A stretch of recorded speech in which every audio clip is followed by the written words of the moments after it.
Welcome to In This Darkness Singing, our winter solstice community ritual online. Um, the idea of which is to honor both the darkness and the light, part of which will happen by honoring the deceased and the living and the prayers that the living have for the future. Solstice simply means sun stands still, as if there is a timeless moment once a year where the sun has retreated into the darkness of the eternal night, and as if life itself has retreated. And then the sun comes back. That's what's happened so far. And in ancient cultures, people imagined that humans needed to participate in order to help the sun come back from the darkness. And there's an idea hidden in there, which goes way back, that the soul of each person has its own inner sun. Modern times that appears as the idea of the deep self or the awakened soul. But the sense from ancient times, the archetypal sense, is that there's a hidden light inside each person, the light inside the soul, that is connected to the sun. And that when humans participate in the imagination and the prayerful ways and practices of helping the sun come back, it awakens and stirs the light of life inside each person, and a person's own life becomes more vitalized and more imbued with a light from within. Another ancient idea is the light that's inside each person is similar to the light that's inside each plant, which is connected to the light that's inside each star, which is of course connected to the light of the sun that's trying to come back from the dark reaches of night.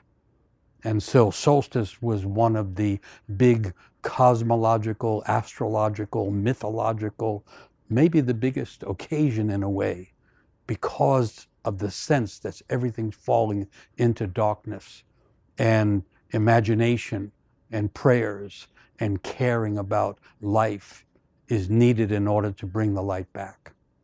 And so we started doing the ritual online because of COVID, and people were asking, could it be done online? Prior to that, we were doing it in person. And to my surprise, it seemed to work for a lot of people, so now we're continuing with it. And we're continuing with the idea that it's not just the darkest time of the year, it's also dark times on earth. We're living through the dark times again, because we have nature unraveling and culture collapsing at the same time. There's a loss of species going on, which is like a darkening of the light of the spirit of life. And there's a loss of many things that are ideals, and the higher ideals of humanity are threatened and often lost. And that's another darkening of the light. And so the idea is on a night like this, and when we're not quite at solstice, and I know that people are watching it at different times because of time delays and things like that. But in a period like this, consciously engaging in bringing back the light can be of benefit to one's own self and soul, and at the same time, a benefit to the earth and the cosmos. So that's where we're starting from. And then there's always the question of how do you start a ritual? So a little bit I'm going to talk about ritual as we go into this, because something that needs to come back that has been somewhat lost in the dark also is the idea of human ritual and community ritual. And traditionally, up until modern times, the things that were very difficult to bear, the heavy things in life, and the things that are hard to solve, were not simply left to committees or people trying to think their way through it. Things would be put into song. Songs can carry things that could crush us otherwise. But not only that, people took the opportunity in many ways to step out of the rush of time and the crush of daily experience, and to step into what people used to call the other world, the world behind the world that's right next to the world that most people think is the only world, the world of imagination, the world of deep feelings, the world of really of love and the origin of everything that comes into life in the regular world. That world behind the world, that world called sometimes the inner other world, is the place where vitality can be found, where resources of imagination and invention are hidden inside each soul. And it's as if modern people, modern cultures have lost the connection to the world behind the world, to the other world, which is also the inner world, and at times is also the underworld. And so a solstice ritual is the perfect time to bring all of those things back. And because it's cosmological as well as mythological, inherent in the whole thing is the notion and the feeling that we're all in this together, because the darkest night of the year falls everywhere, because the concern about the spirit of life is really everywhere. And it's one of those ways that we can understand that it's all interrelated, all the way from the feet on the ground, all the way to the stars at the edge of the galaxy, all interrelated. And we are mixed in and woven in with it all, just by virtue of being born.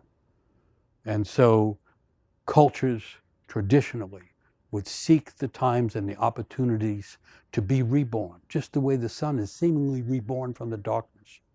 Humans are tied into that potential.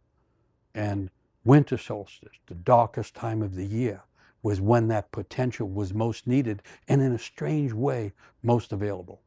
So that's some background for doing something like this, and even trying doing it online. So in most cultures, a ritual will begin with a song. Songs are, in the modern Western world, people might say in the beginning was the word. But in traditional cultures, people were more likely to say in the beginning was sound, that everything began with reverberation and the resonance of creation breaking the world into light and into manifestation. And then everything that comes into the world is vibrating its own kind of level of vibration, sometimes a unique vibration, as in the case of human beings.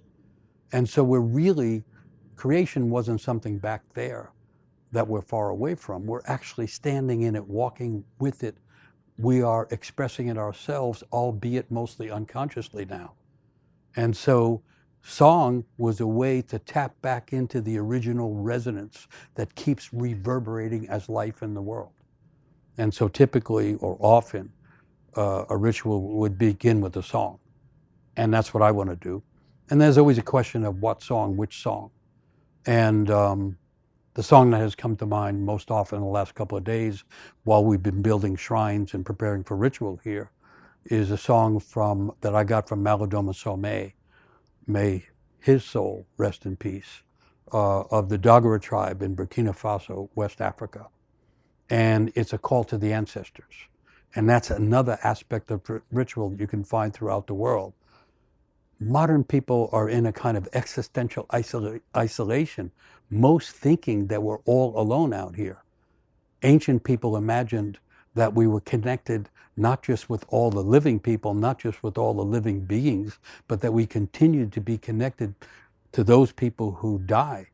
And when someone dies, they become an ancestor. And maybe their body disappears, but the soul continues.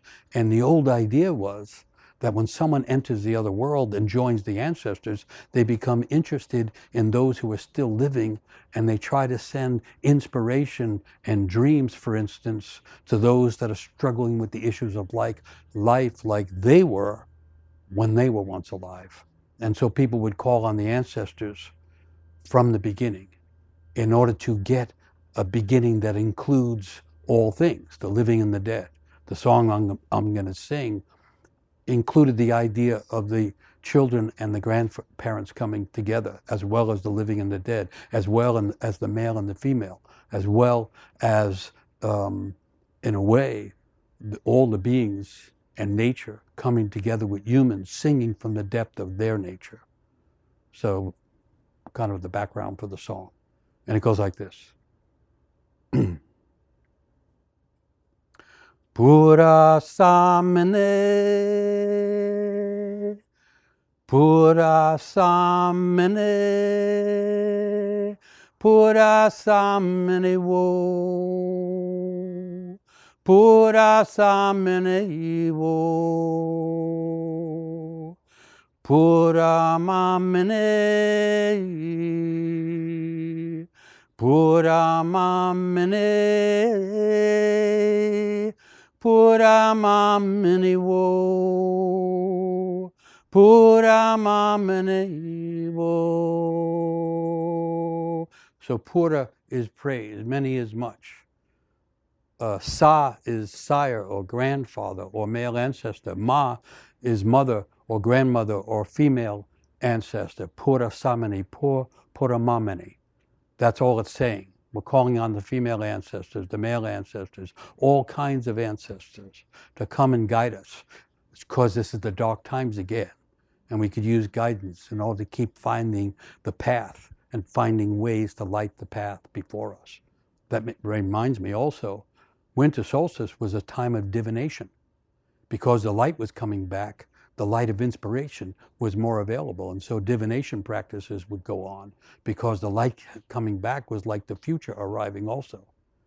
I'm going to go back to the song. Pura samene, pura samene, pura samene wo, pura samene wo,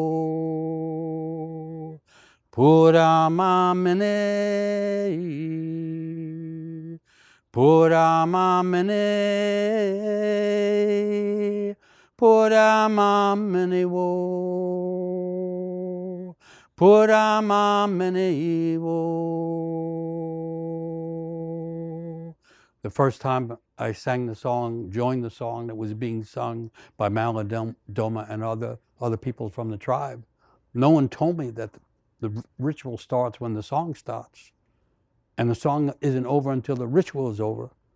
And it was like almost an entire night that we were singing the song. It didn't stop. The song became the village in a way. It became the community of voices. And you couldn't stop until the ritual was over. Not going to do it that way tonight, but that was a startling but beautiful thing for me to experience. I'll do it one more time. The last verse is always sung to the grandmothers. The idea being that whoever is born, male, female, or otherwise, comes through the womb of a mother at some point. So life had been coming down from the dark world of the beyond, the earth in a way, through the wombs of the grandmothers and the mothers, all the way back to the beginning.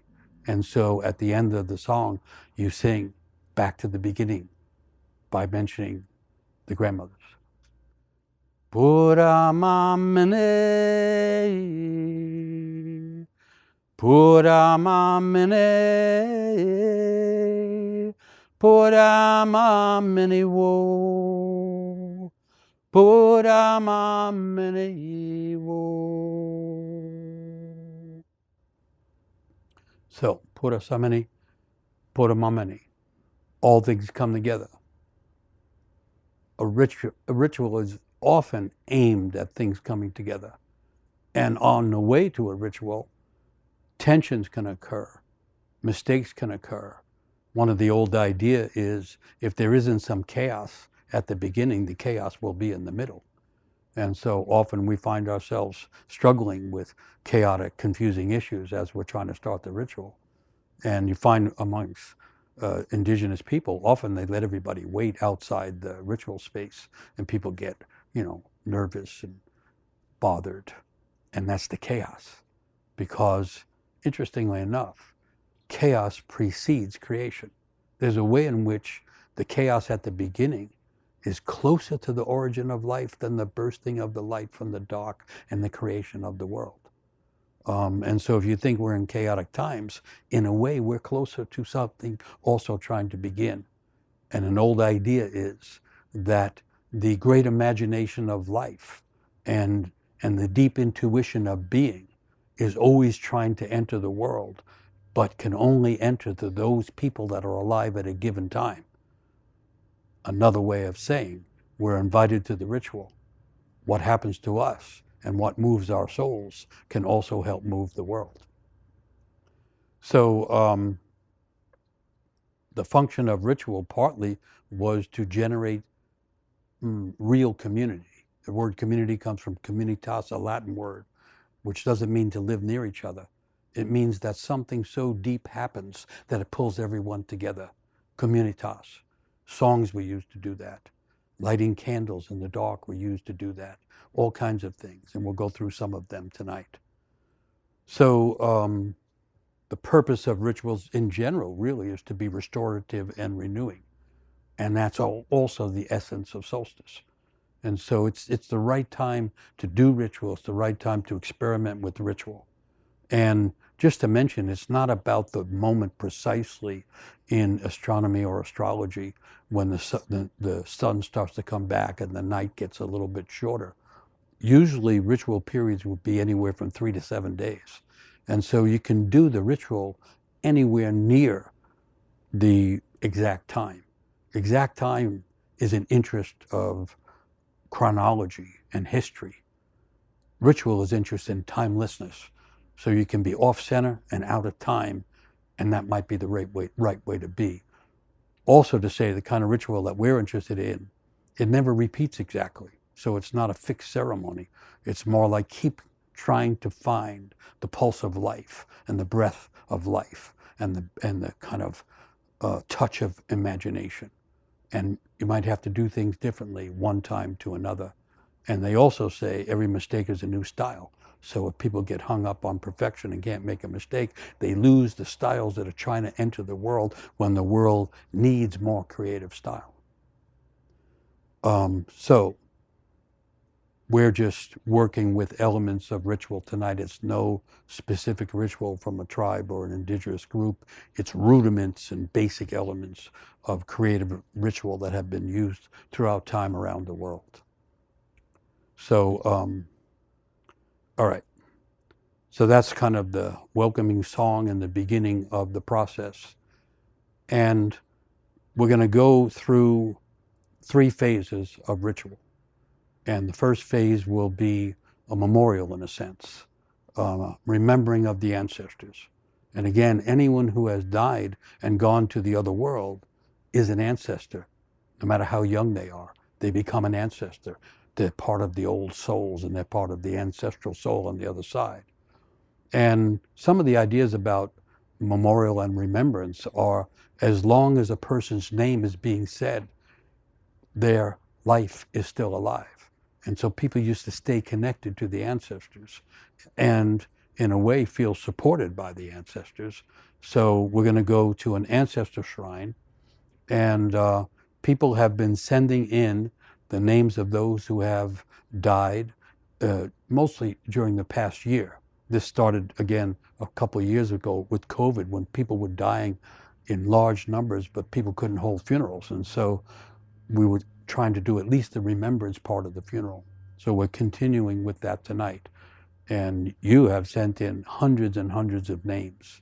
And so we're going to honor those, and also honor those that we're not quite aware of, but who are also crossing over to the other side recently.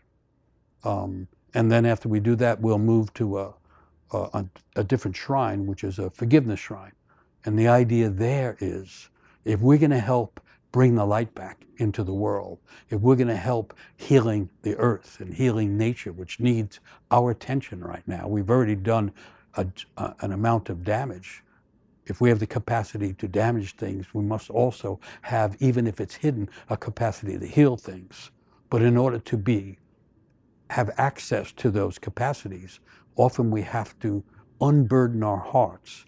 And one way to do that is to forgive oneself. It's not common, it's not modern, but it's really important for freeing the spirit of our own life, for opening the soul to imagination and opening our hearts to compassion, and from there to the capacity, not just to get our own healing, but to contribute healing to the world. So we'll go to a forgiveness shrine, and then we'll come back to where I am now in the middle here, and the shrine behind me is intended to be a bring back to light shrine. And so there I'll be reading prayers that have come in from people all around the world, their prayer for the future. Because also, winter solstice was like New Year's for many cultures. Into the dark, here comes the light. That's the beginning. So arbitrarily now, New Year's can be at a later date, but traditionally it was often solstice. And so we'll make our effort to bring back the light through prayers and again through song. So I'm going to go now to the ancestor shrine, the underworld, if you want to think of it that way.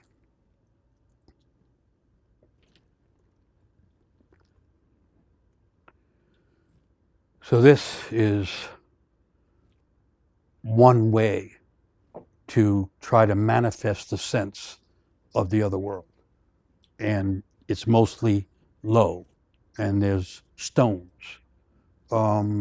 In traditional cultures, stones were often called slow stories. And the idea is that stones have a deep memory, and they're carrying the stories of the galaxy, of the earth. And therefore, it's connected the way tombstones are somewhat connected to those who have passed to the other side. And so we built this like an underworld. And then, because we can't possibly read the names of all the people who have been deceased that have been sent in, we took the names and put them on pieces of paper, and then people rolled them into scrolls and tied them with threads. And so they're like the scrolls of the dead. They're like the representation symbolically of the souls that are in the underworld. So many of the names that you sent in, most of them, are there. There's still names coming in while we're doing this, so we can't capture them all. We will, at the end, capture them all. We'll put them on paper, and then we'll take them all at the end, and we'll build a fire, and we'll burn them all like one big prayer, and then they return with the smoke to the other world. But right now, we just want to honor the idea that we have lost people.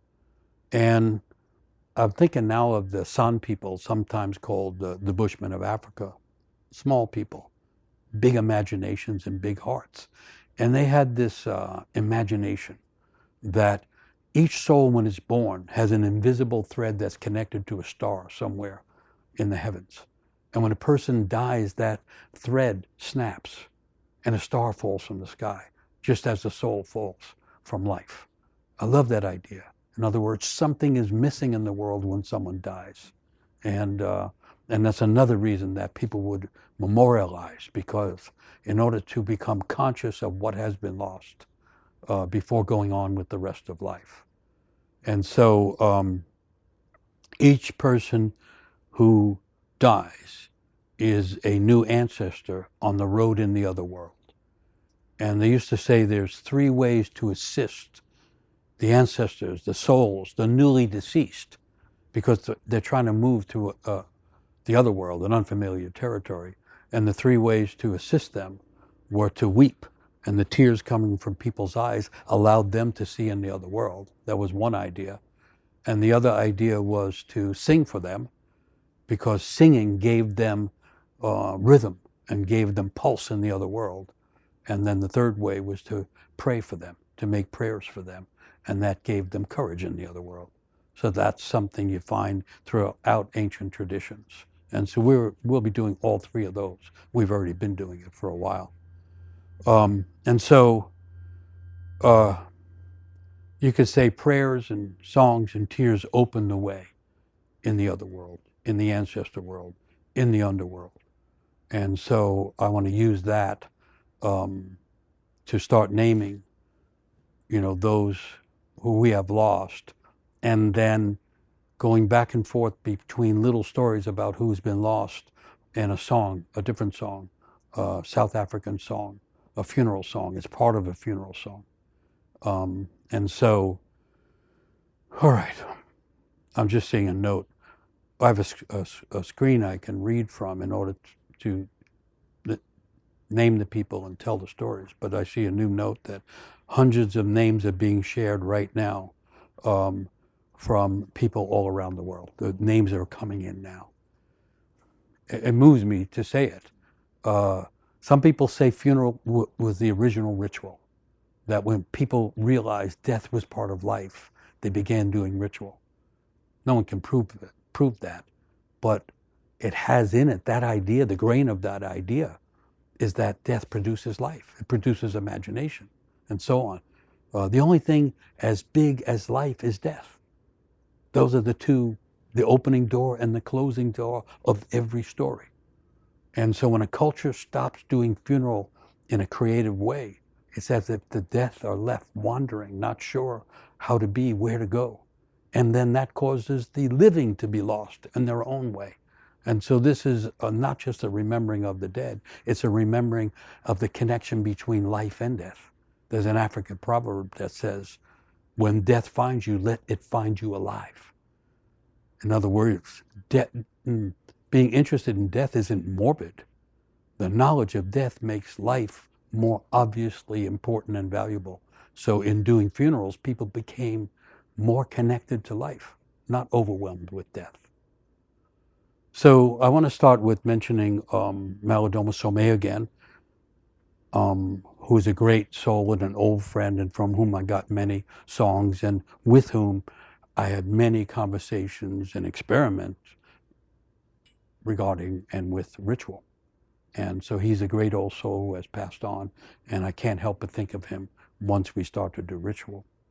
And he died about this time last year, around the same time that Robert Bly, the great American poet, who is an old friend and companion, also died. And so each time we come back, I think of them. And just to say, a funeral is never over. People are never completely buried. So every time there's a funeral, you remember everyone who died.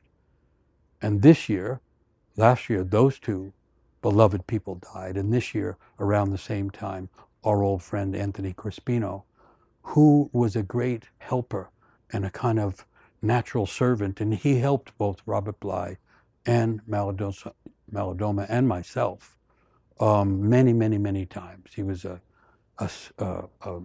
musician playing the fiddle and playing the mandola, and always serving something beyond himself. And so I'm feeling his loss now, just standing here, remembering him. So maybe I'll start the song and then I'll go to statements, mostly brief stories and statements about those who have died. Again, we can't read all the names, they're coming in now, besides all the ones that we've placed here. But some, the death of some represent the story of others too. So in this case, the song goes like this. It's a part of South African funeral song, and it sounds like this. Away, away, away, away, away, away, hey la, hey la, hey la, away, away, away, away, away, away, hey la, hey la, hey la. So someone sent in this statement. We lost a pregnancy very early on, but it was and remains a significant loss in both of our lives. So there's death connected to birth, or almost connected to birth. And maybe I'm starting with young people, because I don't know how many people have seen it, but there was a lot of news coverage recently about a situation and a person that was called a boy in a box. 65 years ago in Philadelphia, Pennsylvania, United States, a boy was found in a box. He was about 10 years old, and it was evidence from the remains that he had been brutalized and killed. And no one knew his name, and no one ever found out his name. And a message came in from a woman who at that time herself was 10 years old, who lived in that community, saying, I was one of those children that heard about the boy in the box because it was a famous case. And it gave us all a chill, and we wondered if our lives were also in danger. And we never heard an answer. There never was a resolution until about a week ago, when somehow they figured it out through DNA or something. They figured out who he was. And so for the first time, for all those people that knew about the boy buried in a box, for the first time they actually knew his name. And so they asked, could we say the name? And so I'm going to say the name. Joseph Augustus Zarelli was the boy in the box, who was found in 1957, but they didn't find his name until last week. And so just a strange story, but, you know, sad. And ancient people considered it a tragedy if someone died and it wasn't a funeral. And so that's been like a tragedy, especially for those who knew, like the woman who sent that in. Thank you for that. Someone sent this in. Please remember my little brother, Vulcam, who passed away at 18 years in a motorbike accident, just at the time when he decided to quit using heroin and come back and build a relationship with his girlfriend. Please include my grandparents also, whom I know nothing about. Just someone in their situation, trying to speak about the pain of losing someone they knew and the pain of not knowing someone they should have known.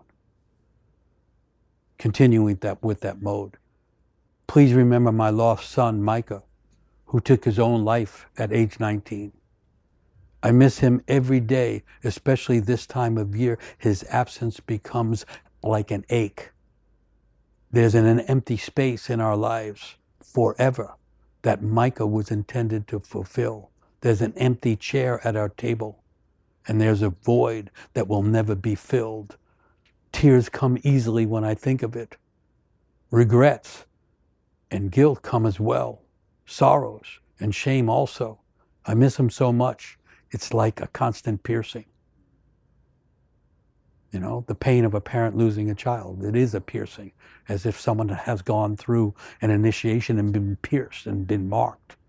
And speaking about it, praying about it, singing for that lost soul is intended to make that more tolerable, more easy, at least more possible to carry it without losing the pulse of one's own life.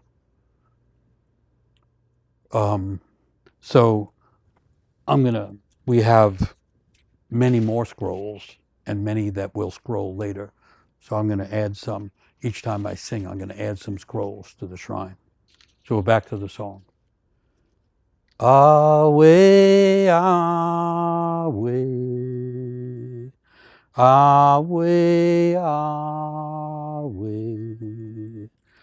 away, away, hey la, hey la, hey la, away, away,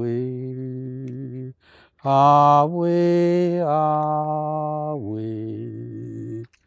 away, away, hey la, hey la, hey la.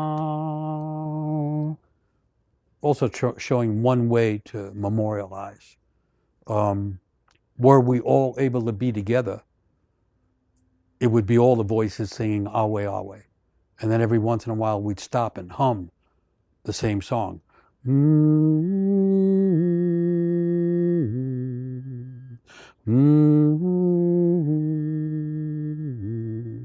when we do it that way, people just start calling out the name, loved ones they've lost. And you just hear the names riding on the top of the song. Hela, Hela, Hela, because life has to go on. Recognizing the loss, singing in memory, and then Hela, Hela, we're the ones living, we go on. Even though for many people that's a very difficult thing. This brought tears right to me as soon as I saw it. Please remember my son, Taro Joy. This was Taro's last email before he died in a drowning accident. This is what he wrote, the son who died. Today is a good day. Today is the first day I've begun to understand what is happening inside me. With clarity, for the first time in my life, I can move forward with purpose, feeling assured. Today is a day I will never forget. I understand all the pain, all the suffering, all the wandering around the planet looking for myself. Today, I feel found. Today, I have found myself and realized the essential beauty in all things. Love is sent always, always. That's what he wrote right before dying. Very, very sad and strangely beautiful. You know, at least before we die, we want to have that feeling. I found myself. I realized why I'm here. I realized that love is always. So I'm very thankful to that young soul. Continuing with that area. Please pray for my younger brother who drowned in front of me when he was 24 years old. It happened 36 years ago, but his passing has informed the entirety of my life. May he rest in peace. May he rest in love. So it speaks for itself. So this is sad also personally because this is young Joshua Taifa, who passed from a fentanyl overdose last month. He was 22 years old. He was a grandson and part of a large blended family of whites and blacks and Mexicans in northern Illinois. The note says last year 71,000 people in the United States died from fentanyl-related substances. Joshua's father is J.J. Taifa, an old friend, a founding leader of the Chicago-based gang and youth empowerment group, Youth Struggling for Survival. So we're saying Joshua's name and JJ, his father's name, blessings on them. This is another family member story.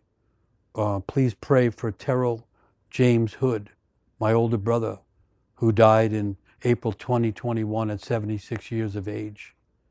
Terry and I were estranged after the death of our mother in 2011.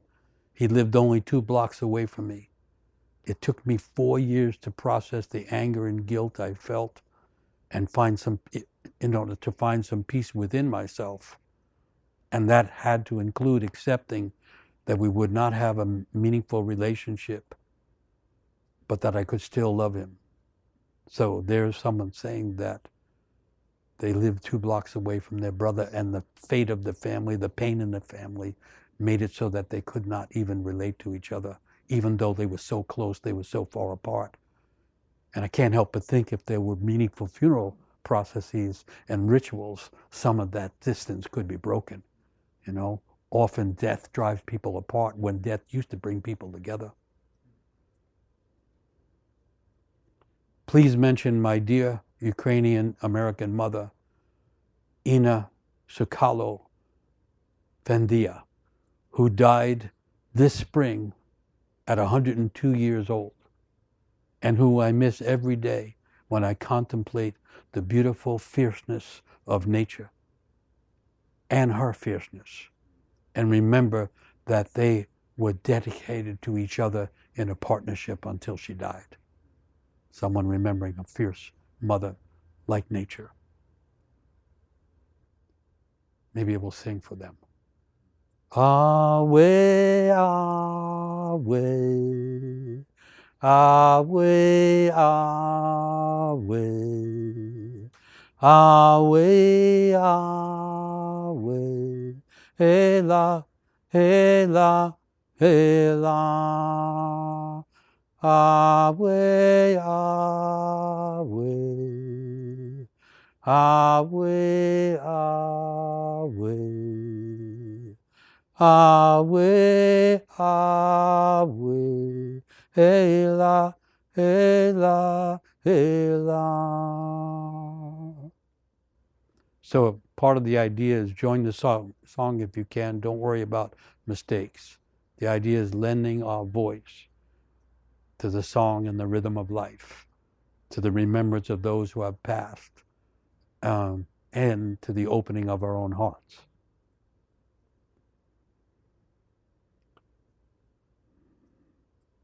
Ania and Robert are the names of my mother and brother who died in Poland during this COVID scourge.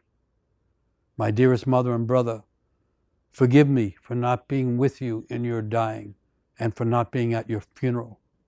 May your souls be at peace and rest in love. Again, that's what's been happening. People can't even have a funeral.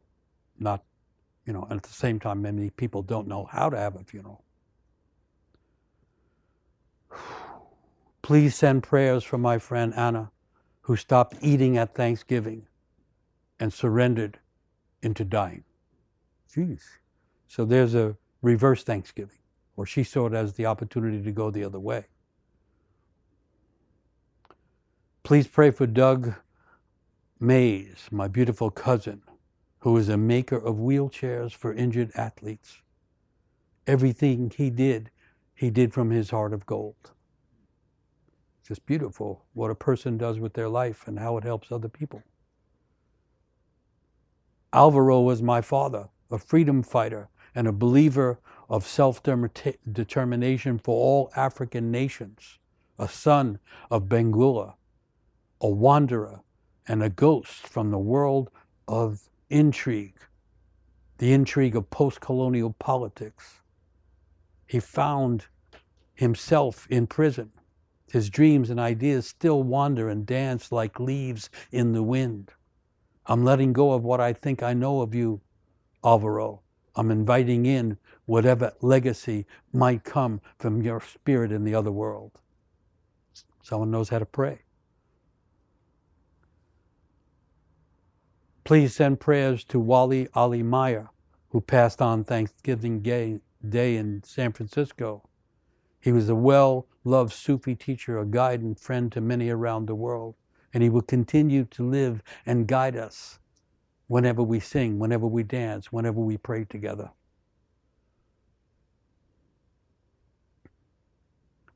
My mother, Charna, died in 2005, but I am barely starting to grieve her passing now. May she be welcomed into the loving arms of our ancestors.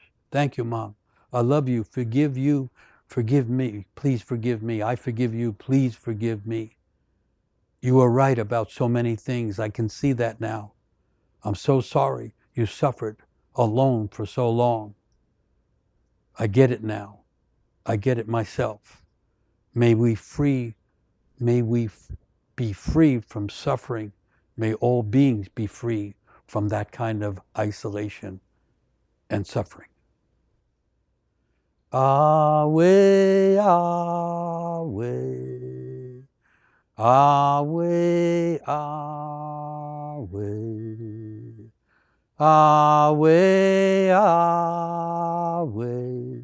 hela, hela, hela. Awe, awe, awe, awe, awe, awe, hela, hela, hela.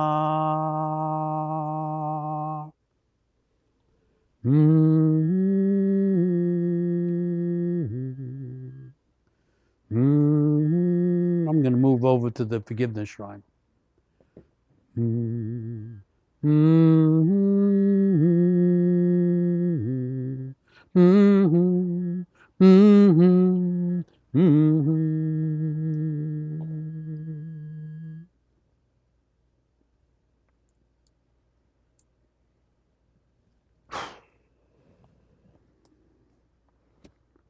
While I was reading those stories and naming those names, I was thinking of what in New Orleans to this day is called the second line. And the idea behind that was that when someone has died, often the casket would be put in a carriage pulled by a horse. And then the horse and carriage would head down to the funeral grounds. And behind the carriage would come the close family of the one who had died. And behind them would come the extended family, and the rest of the community would come behind them. And then behind all of those people would come the band, the musicians. And on the way down to the funeral ground, following the horse, carrying the deceased down to the funeral, down to the open earth, the musicians would play a dirge. And everybody would feel the weight of that and the sorrow of the dirge. And then once the person was buried, everyone would turn around. And now the musicians would be at the front. The ones who had been bringing the dirge down would start more of a back to life kind of song, and they would lead everybody back. And so part of the funeral would be revealed to be the burying of the deceased and the returning of the living back to life. In other words, if we do the funeral properly, we earn our way back to life, and we actually become more aware that we are the ones who have the gift of life now, and that we should be living fully, because one day we'll be in the procession going down to the grave. And so then the question comes up, how does a person live fully? I mean, there can be many answers. But one of the ideas that I've become interested in is the necessity of forgiveness. In other words, we need to occasionally unburden our hearts. We heard some of the stories of the things that people were carrying that can be piercing or like a weight on the heart. And so in order to relieve those kind of burdens, in order to be part of the dance of life, in order to be able to help bring the light back from the dark, often we have to forgive ourselves. And so years ago, when we were doing a lot of work with battle veterans, we realized how totally important it was for someone who has been in war, for someone who has been in that underworld where life gets dismembered, in order to find a way back, they had to forgive themselves. And so we had to begin inventing rituals of forgiveness. And sometimes we would find a place in a forest, and people would be kind of hiding behind the trees, often with soft instruments playing. And as the other people who were looking for forgiveness or seeking it would come through, the people behind the trees would say things like, the earth forgives you, the trees forgive you, the animals forgive you, your mother forgives you, your enemy forgives you. And people would begin to hear, often for the first time, the idea that they could be forgiven. And ever since then, we've been carrying and paying more attention to the need for forgiveness. And so forgiveness, in a way, has to start with forgiving oneself. It's very hard to be forgiving to others if we haven't forgiven ourselves. And for some, that's a hard thing. It certainly has been a difficult thing for me to learn. And I think of the old Zen poet who said, you can't help but be who you are and where. In other words, on certain days we have to accept who we are and where we are in life, and not escape it somehow or just be in total denial of ourselves. From there, we might find some forgiveness. And when we find some forgiveness, it's as if grace enters the world and grace enters our lives as well. And so we often make forgiveness shrines. And one way to do it is, we're using evergreen branches representing the evergreen, ongoing, eternal quality of life. And then the very opposite, the blossoming of life, which is always temporary. And we're putting them together. And in some ways, the idea, the image became that the blossom is like the blossoming of forgiveness, and the blossoming of life coming behind the forgiveness, being held by the evergreen, ever-changing branches of nature. That's how that came about.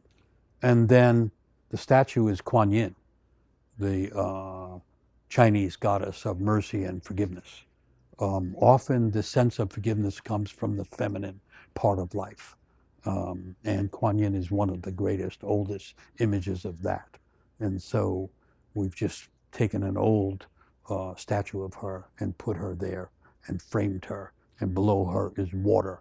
So solstice is like a fire ritual, lots of light, lots of flame, lots of warmth, hopefully. But always you have to have water as well as stones mixed in with everything. And the way all the elements are here, we had the stones, and this represents nature, the changing things, and then there's earth mixed in here in subtle ways, and then fire and water. Those are the elements from which everything, including us, are made. And often rituals involve and are based upon elements. In the case of solstice, it's light, both illumination and warmth. So just taking a breath here.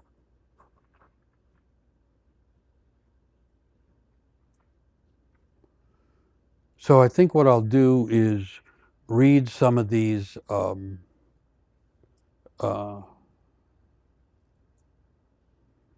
forgiveness statements, and then I'll stick flowers, add more flowers to the shrine. And here, maybe just hand them to me, I guess. We're still trying to work some of this out, which is often how ritual goes. And since we do this thing in which the ritual is always creative, we're doing things we've never done before, and therefore we make mistakes. And then we forgive ourselves. And in order that we can do it fully, we have a forgiveness shrine. So now I'm forgiving myself and everyone that was helping for forgetting what we're doing with the flowers. Meantime, I can smell their fragrance. And so it's as if we really, for me, I can feel the moving from the underworld over here now, where you can smell the fragrance of flowers. It's an interesting thing, like a flower, one single flower can represent the whole thing.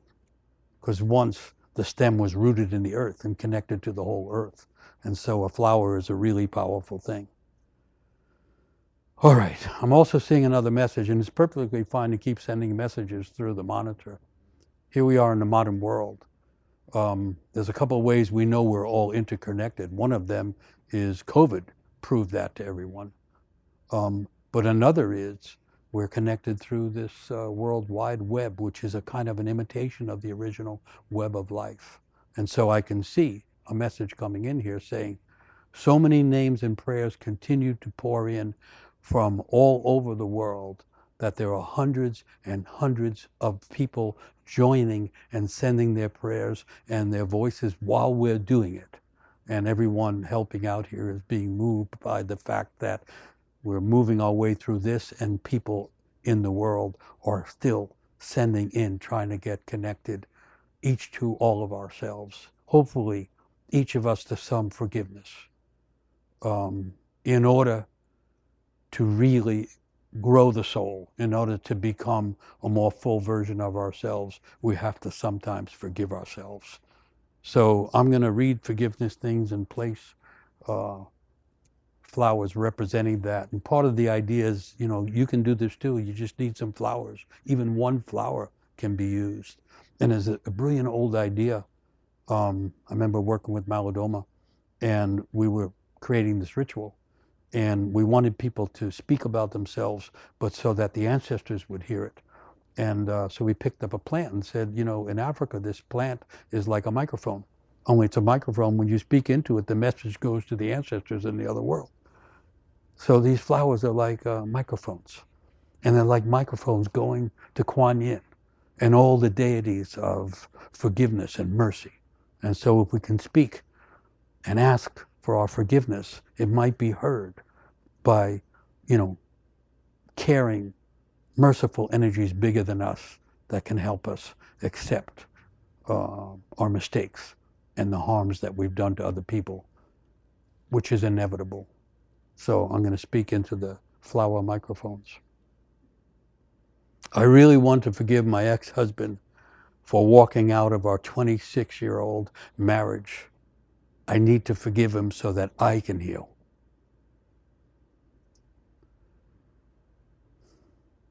May I be kind to myself going forward.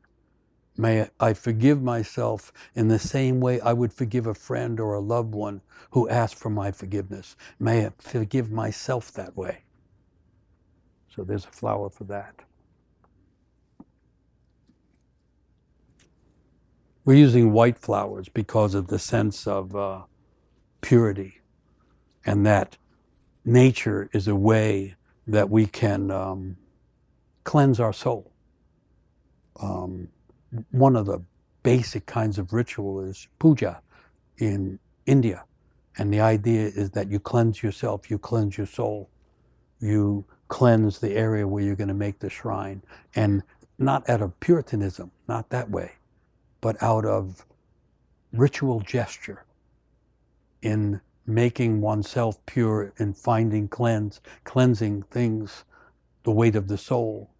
We become more ready for things to enter our life. I was raised Catholic, and we were taught to fast before we went to Mass and received communion. And I liked it. I liked the fasting. I liked the getting ready for something that might be coming. And only later did I find out it's one of the most ancient things in the world. You fast before a ritual, so there's room for spirit to come into your life and into your body. And so I've been fasting on the way to this ritual. Okay. I ask for forgiveness for pain and suffering I caused my wife due to my infidelities. I need to forgive myself for learning. I need to forgive myself for tearing myself to pieces once an important relationship dissolved earlier this year. I generously gave from my heart, and I truly showed up in the relationship, and I have to forgive myself for how it ended. Here's another one. I ask forgiveness for not being what my children believed I should be, and maybe what they needed, and for how my not being that way influenced their lives. So,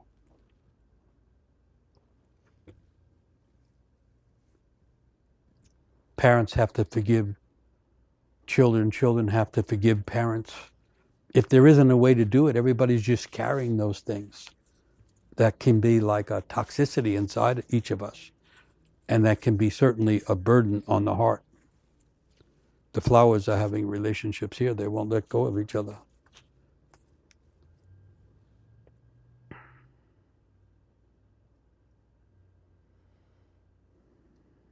I wish to be forgiven for feeling shame about my mother and my little brother. I wish to be forgiven for my deep anger and my self-isolation. I wish to forgive my son who continues to shun me. I have found it easier to forgive my beloved son, Martin, for losing his battle against street drugs. I have found it much harder to forgive myself for somehow not keeping him safe, for not keeping my promise to him when he was born. I forgive myself for being the mother who could not know everything and could not protect him from the harms of the world. For that mother and that son, and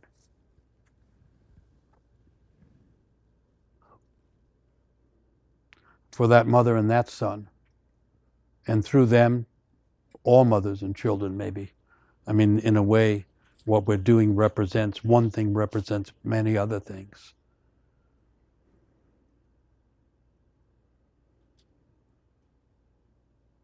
I forgive my father for the harm. I forgive myself for being unable to forgive him for so long. I ask for the grace to let go of the anger I've felt for my parents. I ask for forgiveness for the ways I have been ungrateful towards them and unwilling to understand their pain.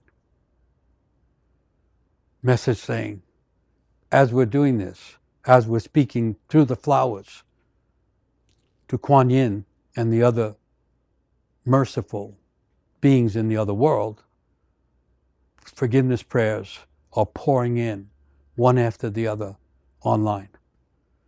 You know, we'll never catch them all. It's all right. Saying it, writing it down, it's a real prayer. In other words, a lot of people, when they learn about prayers, what they're learning is creeds.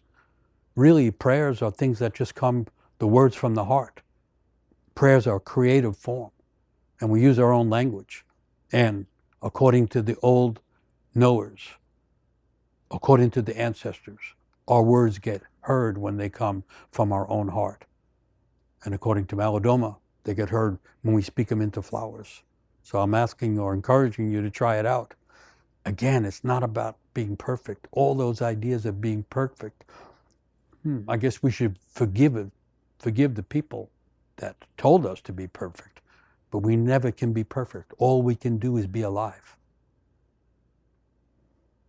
I'm going to go on with the things that we've received while others are coming in.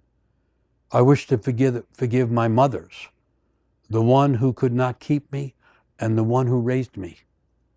The choices you both have made created pain and suffering that has walked with me my entire life. And it's time for me to be responsible for what comes next, to make my own choices. Forgiveness frees me and frees us all to be able to move forward with love. That's a prayer. I'm putting a flower for that prayer.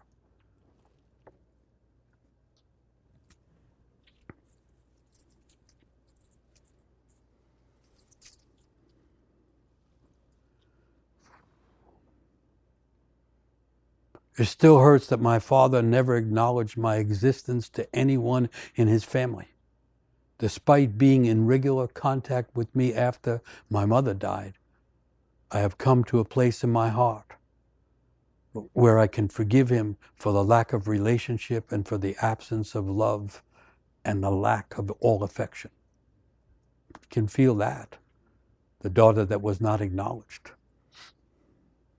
I forgive myself for spending so many years wishing I was someone else and trying desperately to be who I thought other people wanted me to be, rather than trying to discover who I am in my own soul and what my soul wants me to be.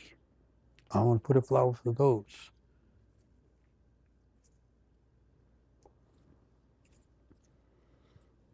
You know, you get the sense, if we could all be together, this would go on for hours. And when a person stands up and says their pain speaks from their own experience of pain of love, it makes it all the more real. It changes them because it was spoken.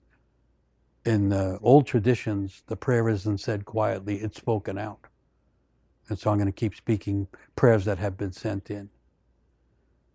When I got pregnant at 16, my parents and my boyfriend abandoned me. And I abandoned myself to addictions for 22 years. May I now forgive myself and others in order to heal. Thank you. I wish to be forgiving for not knowing your pain, not listening when you cried, not allowing you to create for yourself a life that you wanted, assuming that my way was the best way, and not letting you die sooner. I wasn't ready to have them turn off the machines. I needed to hold on to the delusion just a little longer, and then a little longer still. I'm sorry if you suffered being locked inside your body. I wish now I could change those things. I wish I had spoken to you. I wish I had looked at you more clearly. I don't know that I didn't know. No, I didn't know that I would lose you so soon. I just wanted to hold on to you. I wanted so much life for you. Now I'm sorry. Please forgive me. Whew. You know, night and day all around the world, that's what's going on. We're losing people. We're losing our sense of self. And ritual was one of the old ways to name those things, to express them, and begin to gather the pieces ourselves from our own experience. I pray for forgiveness between my sister and me, that our childhood wounds and stories become transformed by our maturity and turn into compassion and humor. I pray that our aging frees us and gives us time to simply love each other with curiosity and kindness.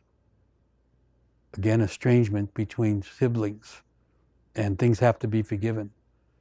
I can feel a relief just thinking of it being forgiven. I wish to be forgiven for wasting precious moments of my life by worrying excessively and unduly criticizing myself and many others and numbing myself out with food and entertainment rather than using that time to make the most of my human potential. I wish to forgive myself for not living up to the unrealistically high expectations of perfection that I set for myself. So there's a kind of freedom in expressing or seeking forgiveness. And I mean, a freedom from being trapped in our own story or our own traumatic way of remembering things. And this idea, you know, in the daily world, we continually get stuck in our stories or what we think our stories are. In the traditional world, people were doing rituals all the time. And in the ritual, you let go, or we let go of who we pretend to be, and other sides of ourselves awaken. And then those are the things that turn out to be the deep resources that we need and that make our lives full. Rituals were a way. They had an old saying. People would say, that ritual made me. That ritual made me more genuine. That ritual made me more beautiful. That ritual made me more capable of loving, whatever it might be. That ritual made me. As the world becomes more and more dark and more troubled and more a source of anxiety and fear, I think we need rituals so that we can say that ritual made me, even though the world is a hard place to be, even though I've lost many things that I loved. I wish to be forgiven for too many hours of precious life having been wasted in longing on one hand and self-hatred on the other. That's a strong thing. Everybody has some self-hatred. It happens to everybody. It happens early on, and eventually we have to let it go. If we can't forgive ourselves, if we can't love ourselves, we become unable to love others. We can only love others to the degree we have found the capacity to love ourselves. That's an old idea. I forgive myself for my desire to die and the times I turn away from the precious gift of aliveness, in that same vein of self-hatred or self-loathing, they used to call it. I ask forgiveness for times I have hesitated to speak my own truth out of fear of the reactions and expectations of others. So another way of being oneself and forgiving oneself is to speak truth, to live our truth. There's an old phrase called lived truth. May I be forgiven for comparing myself to others, which leads me to judging others, which can lead me to take pleasure in seeing suffering for those I don't care for. And maybe this is getting to the end of this process. I ask forgiveness from my children for all the ways I have failed as a parent. May we all find forgiveness. We need this now more than ever because the world is divided and full of conflict. We have to forgive the conflicts we have within ourselves if we are going to change the world.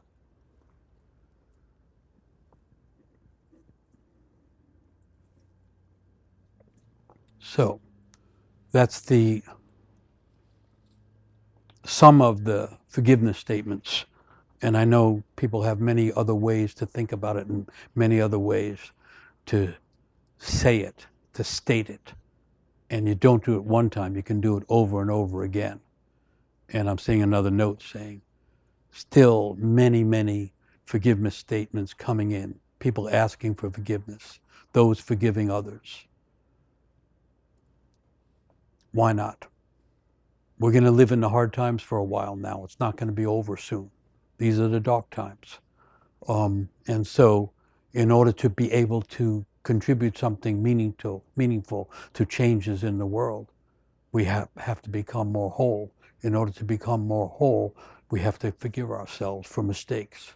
And the only way we can change from those habitual mistakes is to consciously acknowledge them and forgive ourselves for doing them. So that's the sense of that. I want to close that with another song. And this is related to Kuan Yin and the old idea of the feminine deities who are secretly holding the whole earth and the whole kind of dance of life and sustaining it the way that earth sustains growth by pushing up flowers and plants.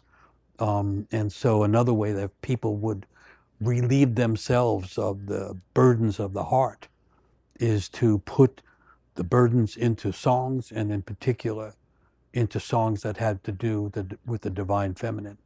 And so this is a Yoruba song, also from Africa. And it means roughly, Mother Earth, hold us, for this world is hard. And so it's asking for help outside ourselves. The idea of being an isolated person in the world isn't not a great idea. The idea that we're interconnected and we can draw upon things beyond ourselves is a form of prayer, just thinking it. And so this is an old song. You know, in a way, songs are prayers and prayers are songs. And this is an old one saying, Mother Earth, help us hold ourselves in good ways, for this world is hard and maybe getting harder. And it goes like this.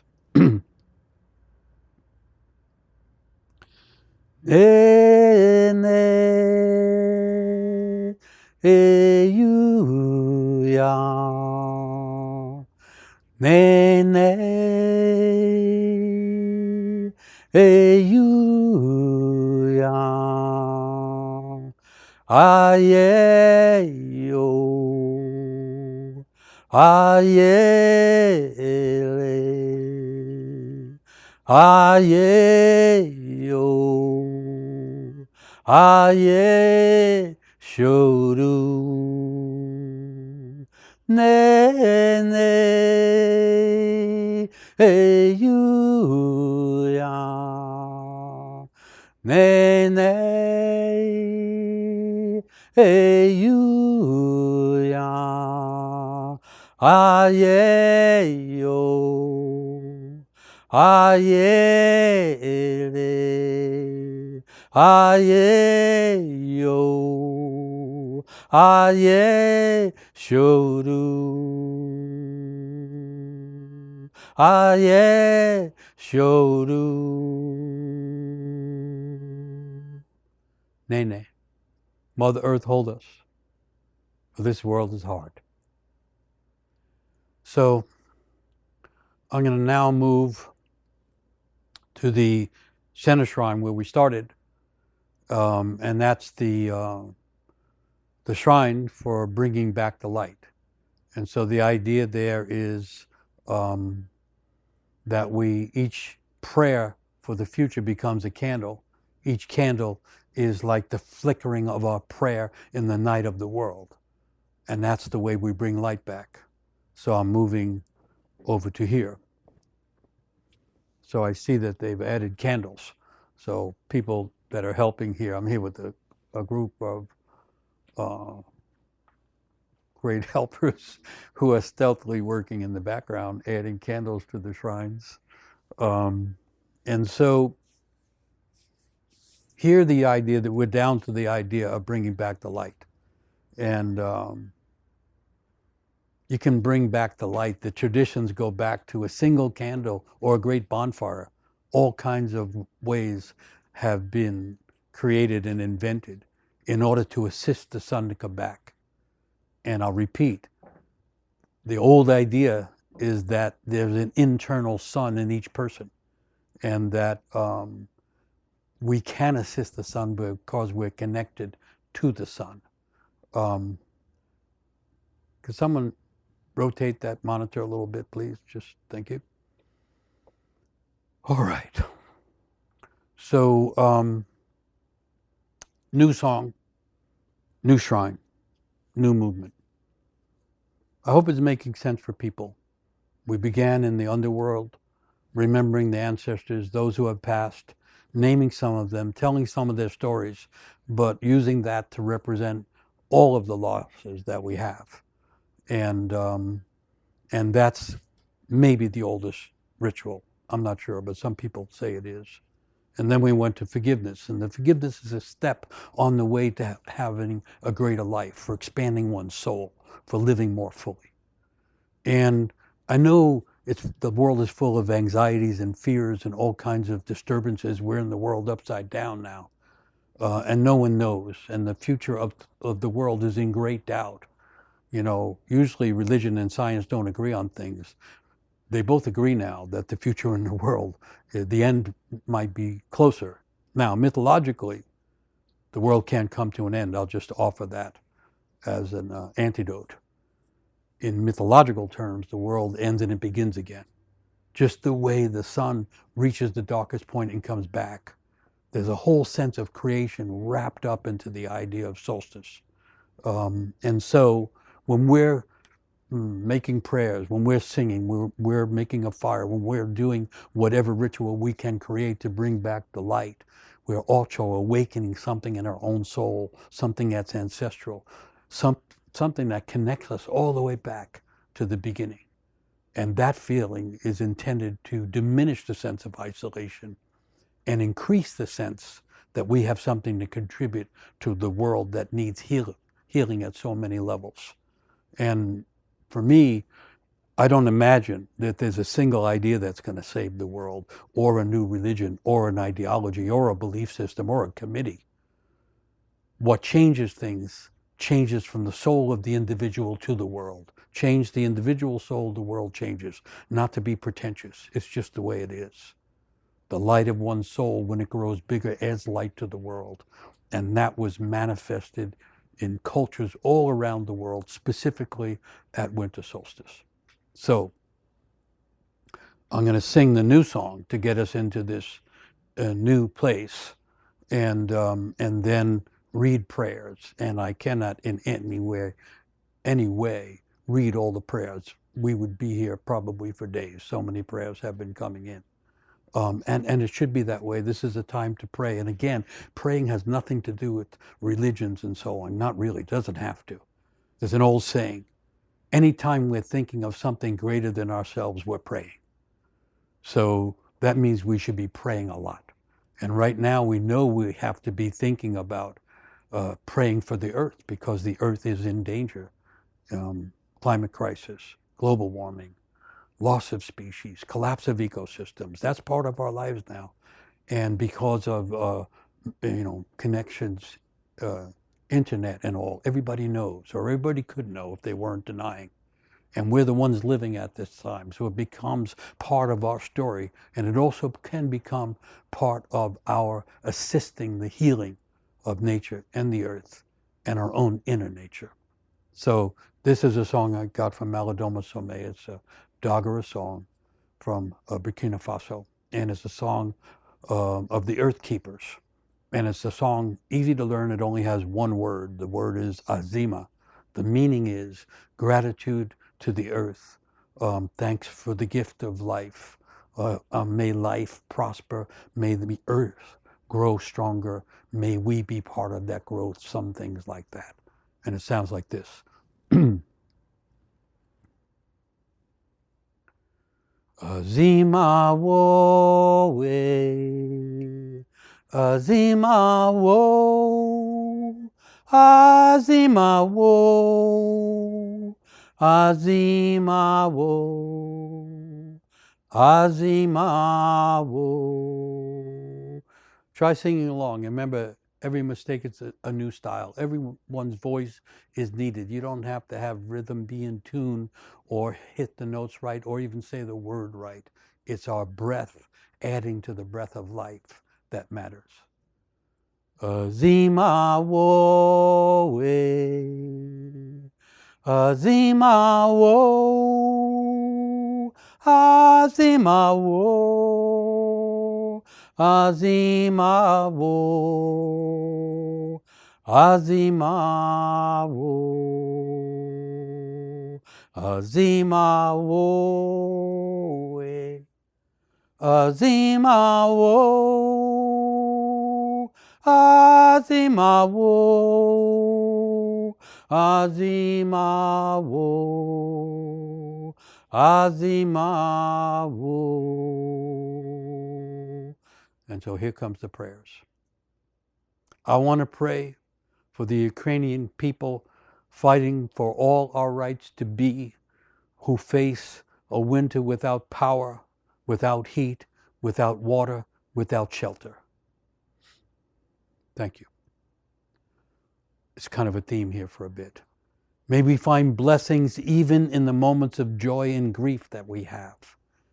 May we never forget to be grateful and know that we are capable of blessing and that we're capable of being blessed. This is about the wounded in the world, I guess, that we're praying for, knowing that people are caught in wars, people are being threatened all the time. In even that darkness, in that pain, we have to find this blessed side of ourselves, or we're wrongfully in the dark. I pray for the wounded humpback whale who has been swimming 4,000 miles from British Columbia to Maui, where she was born, unable to use her tail due to a collision with a pleasure boat. She is not expected to live once she arrives. Even the broken, however, can find their way home. Someone tracking that whale and feeling that. Interspecies love, caring, forgiveness is another one from that same kind of place. I pray that we can find our way home to our individual collective centers, to the place where the magic lives inside us, where we are met with love and compassion inside. I pray that from this place we understand and choose to prioritize our connection to the divine, to the natural world, to the universe, to each other. We're in that prayer space now where it can expand the imagination of who we are and what's going on in the world. Please pray for the thousands of seabirds here in Scotland dying of avian influenza this year. This is a devastating loss to species and beings already struggling with the impact of global warming and climate crisis. Now the person is kind of praying directly to the birds and writes, "May your wings sustain you, and may your blessed spirits fly free." So someone else on the same theme. I pray for all our helpless wild creatures whose habitat is being destroyed, whose populations are being decimated each day. So we're in that time when that's happening, when the animals are in danger along with us, along with the forests and so on. And it's a time for making prayers, because when those things are being said, that's who we are. Silence kind of eliminates us from the process. Some things have to be said and should be said out loud. And so I want to add candles because of those prayers. And so I'm just doing what would happen in solstice rituals all over, which you can do by yourself or with friends. It's just a matter of candles and a place to put them. It's a matter of making prayers, stating them like that, praying for those birds, praying for those whales. They're part of it. We're part of it. It's being known more now. Everything is interconnected. Always has been. Just now we have to consciously help those interconnections become more full of life again. And so with those kind of prayers, with those kinds of wishes for the future, not even just for our own species, but for all species, this is the time to pray that way. It's not pretentious, it's necessary. So now it shifts a little bit. My biggest prayer is for awakening. Seeing how small we are kept by governments, corporations, financial issues. Seeing that we are creatures rather that are embedded directly in life, not only in the earth, but in the cosmos. My prayer is for awakening. May we all invite the divine into us and into our everyday acts. So some someone calling the divine into the daily world. And there's a few, I'll read a few of these, but there are many, many prayers for the earth that have been coming in for days. It's as if something has happened on the level of awakening. More and more people realizing we have to help the earth now. Again, the old idea, things are trying to enter the world all the time. Creative things, powerful things, and some things can only enter through the consciousness of those who are alive. We are alive now. This is the time that our souls chose to be alive, and therefore these great issues that affect us all, that affect the entire earth and all of the animals and all the forests and all of the, all sentient beings, as they say. Those are our issues now. Not that we're that important, but that we can be vehicles and vessels for forgiveness, for healing, for imagination, for restoration, for renewal. This is the time for that. My prayer is for the healing of the earth. In order for her to heal, we have to begin to heal individually. May we all learn how to blossom in darkness, where the spark of life has always begun, in the womb of our Mother Earth, where we can also be reborn.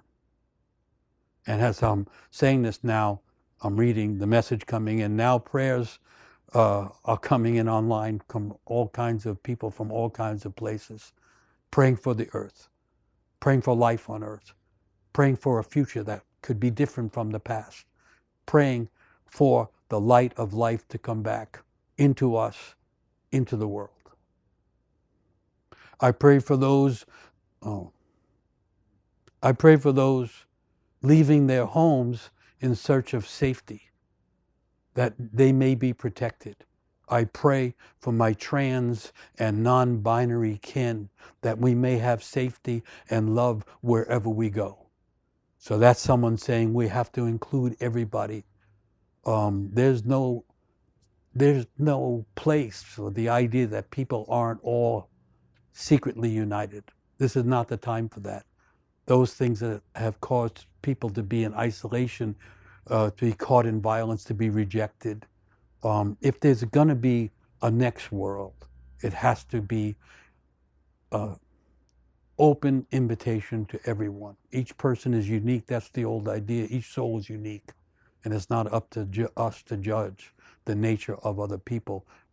Better that we judge ourselves and get ourselves more open-minded and open-hearted, so that we can be inviting those that are others, those that are different.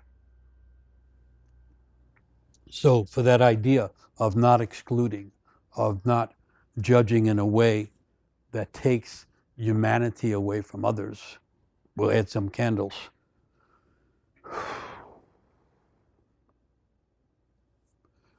Related, I pray for my niece who frequented Club Q in Colorado Springs, where that terrible shooting was. And I also pray for my daughter who teaches middle school, where recently one of her students threatened to bring a gun to school and shoot people. I pray for this troubled child. So we're in that time. Things are pulling apart. The conflicts in life, the repressed energies that are coming back in that make schools even dangerous. So praying for that, again, not causing unnecessary harm, and certainly not rejecting people because of who they are. I pray for healing of my life, my son's life, and for all young people who are struggling.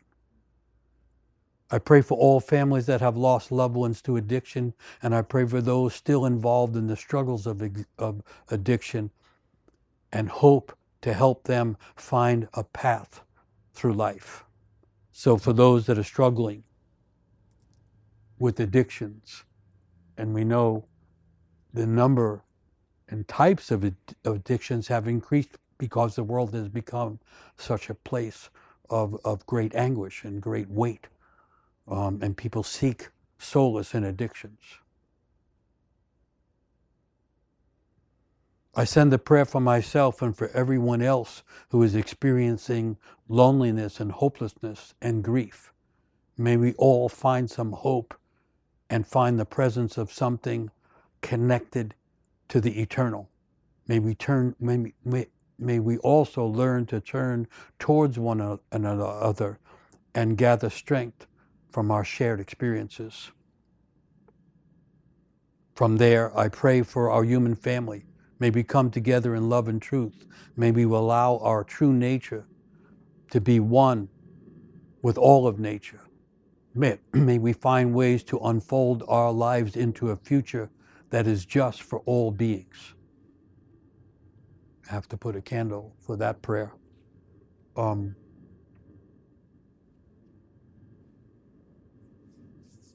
We're hearing more and more prayers of this kind. It's as if more and more people are accepting the idea that we're at a critical moment, the way the sun is in the middle of the darkness before it returns. Realizing we're part of it, realizing that our prayers matter, our lives matter, as do the lives of all others. I think people becoming more aware. I think of it as if we're in a liminal space between a world that already disappeared and on the verge of a world that's trying to be born. Just like the sun being born again in the darkest night of the year. That's symbolic of where we are. I pray for all who are like me, learning to soften their heart in order to be able to see the truth of life and be able to communicate without fear or shame, to communicate something below words that our ears can hear, that our eyes can see. For the future, I pray for shared well-being and all that implies for our families, communities, our countries, and the world. We've lost many lives due to made-up borders and belief systems. It's time to break down all those barriers. It's time to love the world more than the nation and provide the resources we all have in common for the shared well-being of all people. Candles for that.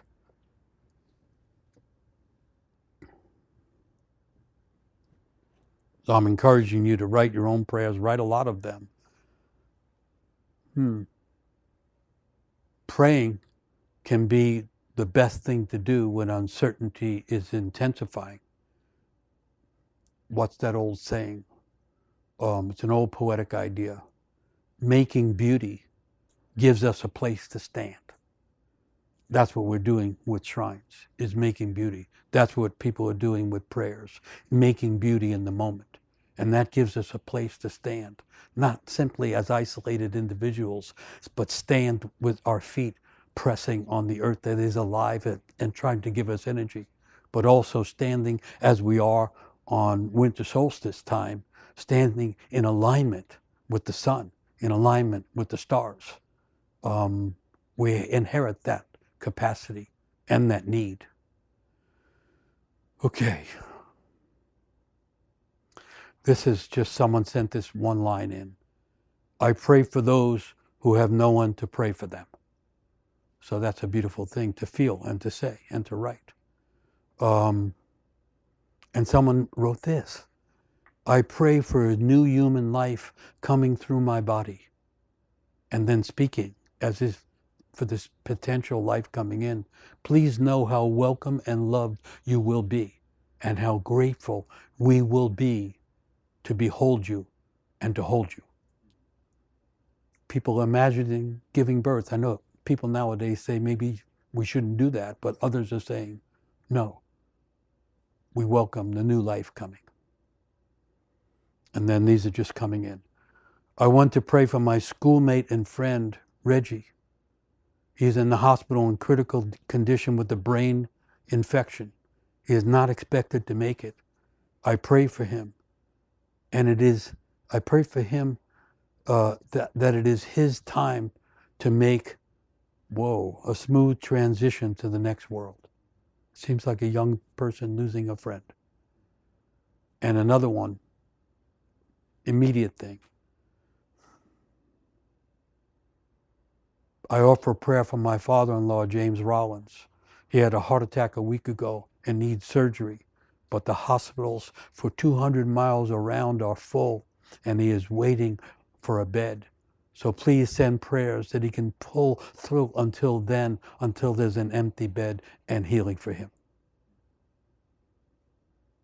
I pray that we remember that we are all connected, that we are all grieving something or someone.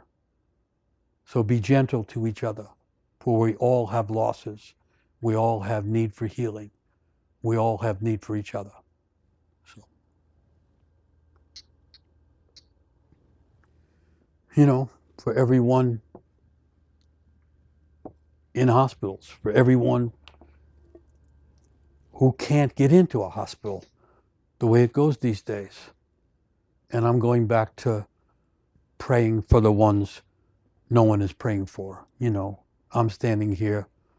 It's a little cold in our outdoor-indoor ritual space here.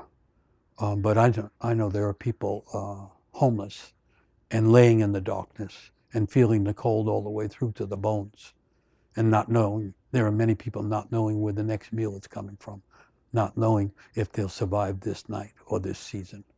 So we have to pray for them.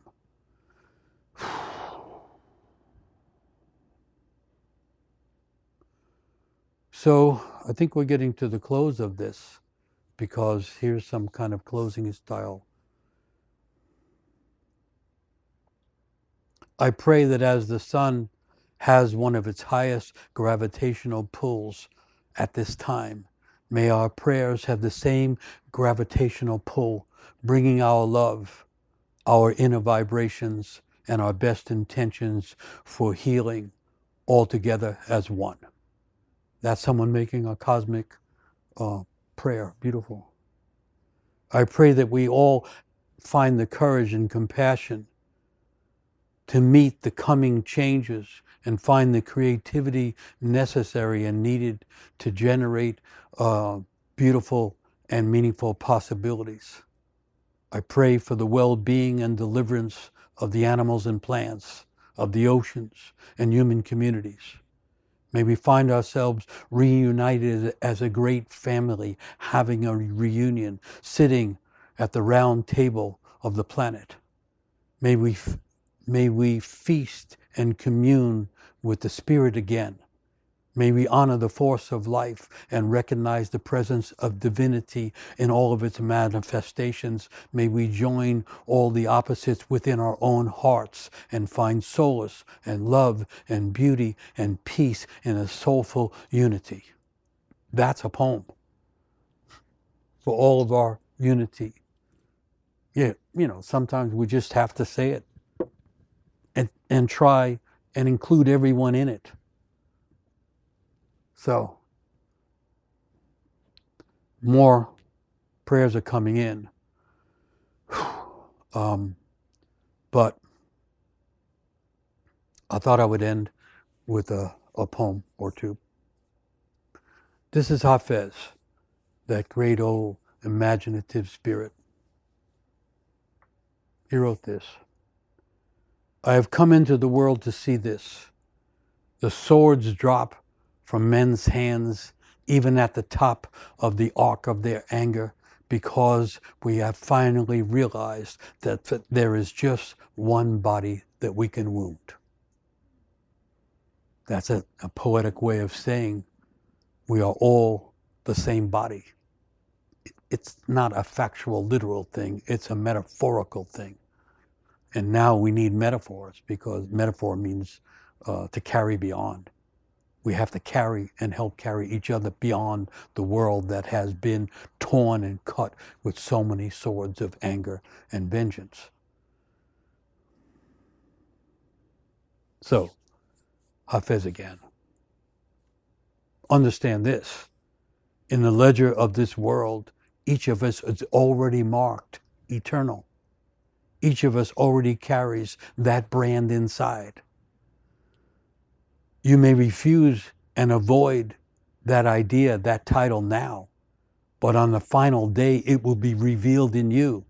So why wait until then to learn what can be discovered in the here and now?